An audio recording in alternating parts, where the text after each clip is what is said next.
2 couleurs de pierre, un plateau quadrillé, une seule règle essentielle à connaître.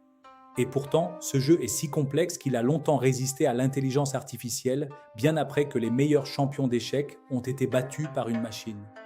Ce jeu, c'est le Go, probablement le plus ancien jeu de stratégie combinatoire encore pratiqué aujourd'hui. Bienvenue dans le Tour du monde en jeu, cette semaine, direction l'Asie. Le Go a été inventé en Chine il y a plusieurs milliers d'années. Plusieurs légendes chinoises racontent sa naissance. L'une évoque l'empereur Shun qu'il aurait créé pour développer l'intelligence de son fils. Une autre parle d'un vassal nommé Yu qu'il aurait imaginé pour distraire son souverain, l'empereur Ketsu. Il faut le préciser, ce sont des légendes, pas des faits historiques établis, mais elles disent quelque chose de la place que ce jeu occupe dans l'imaginaire chinois. Ce qu'on sait avec davantage de certitude, c'est la diffusion du jeu.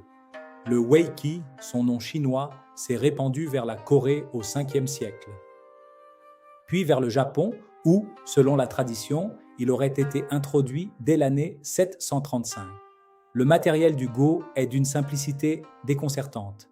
Un plateau quadrillé, des pierres noires, des pierres blanches. Chaque joueur pose à tour de rôle une pierre sur une intersection du plateau. L'objectif, contrôler le plus grand territoire possible. Et la règle de capture est unique.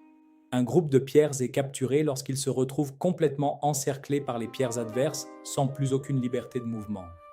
C'est cette simplicité même qui a engendré, paradoxalement, l'un des jeux les plus profonds jamais conçus. Le nombre de parties possibles au Go dépasse très largement celui des échecs. Au Japon, la pratique du Go est longtemps restée réservée à l'aristocratie. Ce n'est qu'au cours de l'ère Edo, entre 1603 et 1867, que le jeu s'est étendu aux bonzes et aux samouraïs, qui s'en servaient comme entraînement à la stratégie militaire. C'est à cette époque que les moines Nichiren créent la toute première école japonaise de Go, l'école Onanbo, une institution qui allait structurer et professionnaliser la pratique du jeu pendant des siècles.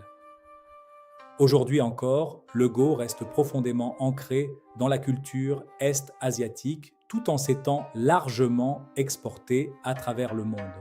C'est aussi devenu un terrain d'expérimentation privilégié pour l'intelligence artificielle, tant sa complexité stratégique en a longtemps fait un défi presque insurmontable pour les machines. 2 couleurs, une grille, une règle de capture et des millénaires d'histoire. Le Go nous rappelle qu'un jeu peut naître d'une légende. La semaine prochaine, on reste en Chine pour le Mahjong. Et vous? Comment appelle-t-on ce jeu chez vous? Go, Weiqi ou Baduk? Dites-le nous en commentaire. Abonnez-vous pour continuer ce tour du monde en jeu.